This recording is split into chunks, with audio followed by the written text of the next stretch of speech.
यहाँ एक देश था जिसका नाम था तिब्बत। इतना बड़ा देश था तिब्बत, बड़ा धार्मिक देश था, बौद्ध धर्म के लोग रहते थे और बहुत ही धार्मिक शांति से रहने वाला देश था तिब्बत। चाइना ने 1959 में तिब्बत पर आक्रमण कर दिया। अब ध्यान से देखिएगा कितना शातिर है चाइना। 1959 में तिब्बत पर आक्रमण कर दिया और पूरे तिब्बत को कब्जा कर लिया। पूरा तिब्बत को क्या कर लिया? कब्जा कर लिया। 1959 में कब्जा कर लिया।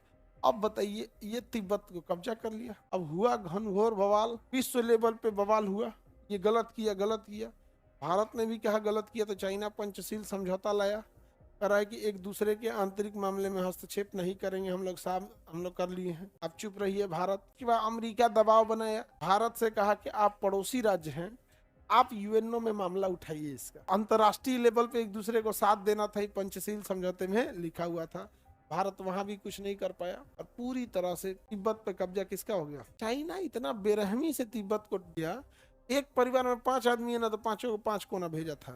एक आदमी यहाँ रहेगा, एक आदमी इधर, एक आदमी इधर, एक आदमी इधर। ये कोई स्वतंत्रता की मांगे नहीं उठेगी। पूरी तरह तिब्बत को कब्जा कर लिया। तिब्बत में धर्मगुरु रहते थे दलाई लामा। दलाई लामा किसी एक व्यक्ति का नाम नहीं है। जैसे टीचर किसी एक व्यक्ति का नाम होता है, जो होता है तो जैसे राष्ट्रपति किसी व्यक्ति का नाम है। राष्ट्रपति तो बदलते रहते हैं लोग, लेकिन राष्ट्रपति क्या है? पद है।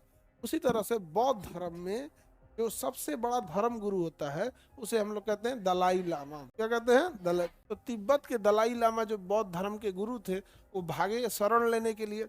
तो भारत मजबूरी में उन्हें शरण दिया, कहा कि ठीक है आ जाइए आप भारत में शरण ले ली। अब देखिए, भारत की यहाँ मजबूरी थी क्योंकि बौद्ध धर्म की शुरुआत कहाँ से हुई थी। अब भारत ही शरण नहीं देगा तो गड़बड़ा जाएगा। अब चाइना कहा कि एक काम करिए, आप उसे शरण मत दीजिए, दलाई लामा को शरण मत दीजिए, वरना इसका अंजाम बहुत बुरा होगा। और यही वो समय था जब चाइना डिसाइड कर लिया था कि भारत से युद्ध करेगा। चाइना डिसाइड कर लिया क्या करेगा? भारत से युद्ध करेगा, क्योंकि अगले साल पंचशील समझौता समाप्त हो रहा था 1960 में। 1959 में ये सब हो रहा है। जवाहरलाल नेहरू को लगा कि दलाई लामा को रख लेंगे और ये पंचशील समझौता का एक्सटेंशन ले लेंगे। क्या कर लेंगे?